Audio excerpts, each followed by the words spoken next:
Nasinaga ng kahel ang pikit ko na ba? Sa hinaba ng tinulog, inumaga na pala. Bigla bangon na palalo sa maghapon na nahabo. Halimuyak mo'y naglaho at anino mo'y nagtago. Hindi ko nga alam kung saan ka nagpunta. Nakalimutan mo sa kama yung suot mo may burda. Isang nga ba itong biro? Wag mo nga akong aningin. Panaginip lang ito at gusto kong magising. Nakaibit sa pintuan at nag-iwan ka ng liham. Nakaseryo pa ng luha. Ang mensahe mo paalam na kantukon na ang oras ay masyadong mabil. Kanina lang nakahalip ako sa'yo ng matamis. Habang hawak ka sa bewang at ika'y inaawitan. Pabulusok sa pagitan ng mga hulupok yun. Di nagtapa ang bagay bago lumipat sa ere. Pero malabo na nangyari ang plinano natin biyahe.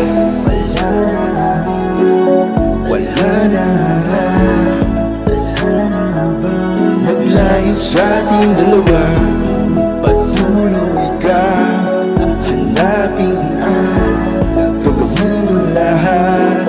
Manatili ka lang.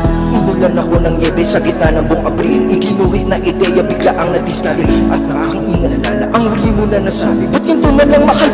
Puro sakit na lang palagi. Nasa puno ang konsensya na lahat ng ibigay. Ang sikreto lumapat sa mutsari na diferensya. Nakamundo na sarili lang sinetro pa. Patawad aking mahal, hindi ko kaya mawala ka. Tadhana ba?